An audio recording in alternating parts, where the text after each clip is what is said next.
안녕하세요. 이제 두 번째 만나게 되네요.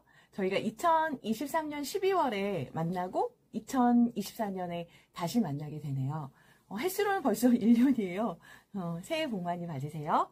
지난 시간에 저희가 이야기했던 것은 부모 역할에 대한 이야기를 나누었습니다. 자녀들이 결국은 사회에서 영향을 서로 주고받고 독립된 주체자로 살아갈 수 있도록 돕는 것이 부모 역할이라고 제가 말씀드렸거든요. 자녀에게 힘을 키워주기 위해서는 자녀가 스스로 해결할 수 있는 것을 할 수 있는 기회를 주는 것이 중요함을 말씀드렸어요. 오늘의 주제는 자녀의 과거와 현재를 비교해 주세요. 비교라고 얘기를 하면 우린 참 부정적인 이미지 참 많이 가지고 있고 저도 참 그거에 대한 상처들도 가지고 있습니다. 우리가 그 행복이라는 것은 때로는 다른 사람하고 비교함으로 인해서 불행으로 바뀌는 그런 경험들 많이 있으실 거예요. 예를 들면 보너스를 받아서 예기치 못한 보너스를 받아서 너무 기분이 좋고 행복했어요. 그런데 옆에 있는 친구는 그 보너스의 2배를 받았다는 이야기를 듣자마자 저의 행복은 다시 불행으로 바뀌는 것을 아마 많이들 경험하셨을 거예요. 한때 유행했던 용어가 있는데 엄친아, 엄친딸 이런 이야기 많이 들어보셨을 거예요. 저희가 사실 어렸을 때부터 자라면서 참 많은 비교들을 당하게 되잖아요. 그래서 엄마가 옆집 아이는 그냥 성격도 좋고 공부도 너무너무 잘하고 그리고 체력도 좋고 모든 걸 다 갖췄다 이야기하면서 이렇게 비교하는 경우들 너무 많이 있죠. 그런 사람들을 우리가 엄친아, 엄친딸이라고 하는데 이런 용어가 유행했던 것은 늘 비교 당했던 엄마가 그 비교를 또 자기 자녀를 다른 자기 친구의 딸과 아들과 함께 비교하는 이러한 그 비교의 대물림, 그래서 그런 열등감들을 계속 대물림으로 심어주는 그런 거라고 볼 수 있습니다.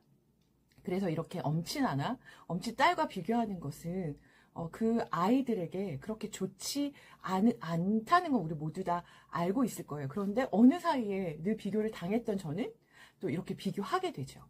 근데 내 자녀는 세상에 너무나 유일한 존재이고 특별한 존재이고 비교할 수 없이 너무나 고귀하고 존귀한 존재인 것을 우리는 다 알고 있습니다. 그런데 어느 순간 그렇게 비교가 되죠.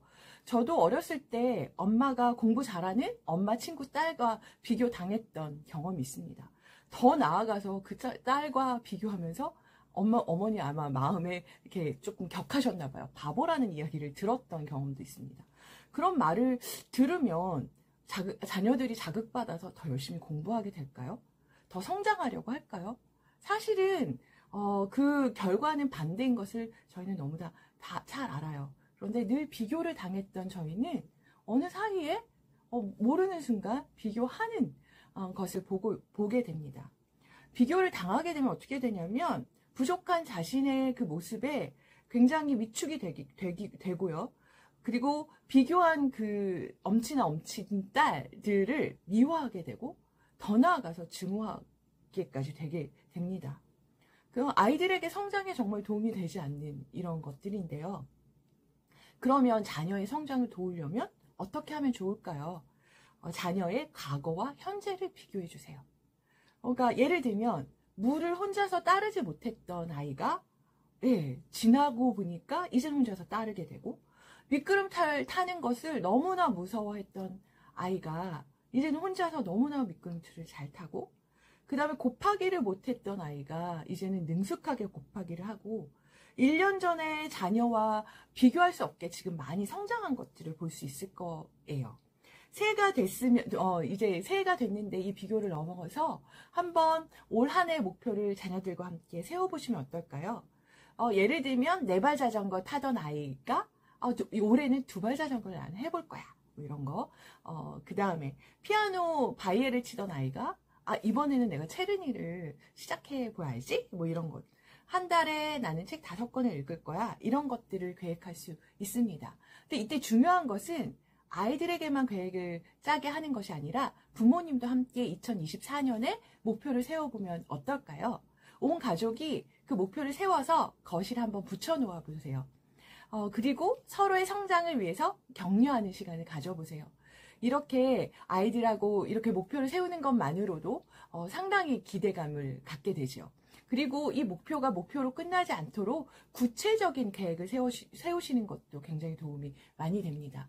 자전거, 두발 자전거를 타기 위해서는 내가 언제, 얼마나 연습을 해야 하지?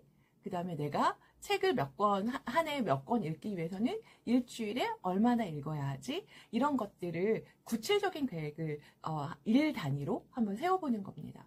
이럴 때 저는 사용하는 방법이 체크리스트거든요. 그래서 매일 체크리스트에 표시를 하거나 그렇게 하는 게 되게 도움이 됩니다.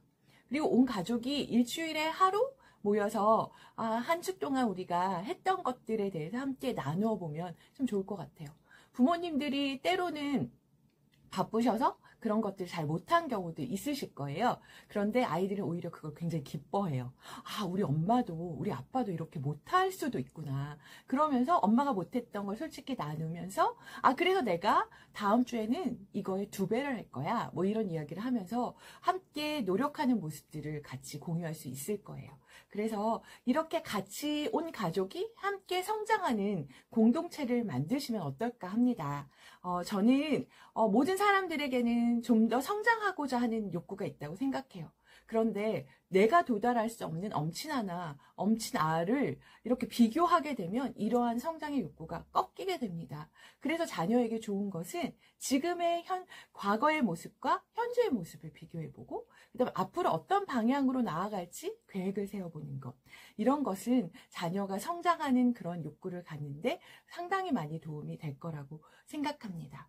그래서 온 가족이 함께 성장하는 그런 공동체를 만들어보는 시간을 가지시면 어떨까요? 저도 이렇게 이야기를 하면서 저도 도전을 받게 됩니다. 저도 한 주 동안 또 한 해 동안 할 계획을 또 세워보고 한 주, 하루 이렇게 단위로 제가 구체적인 활동들을 계획해서 이렇게 실행해 보려고 합니다. 네, 여러분들 이렇게 만나서 너무 반갑고요. 또 다음 시간에 다음 주에 또 뵙도록 하겠습니다. 열심히 들어주셔서 감사합니다. 안녕히 계세요.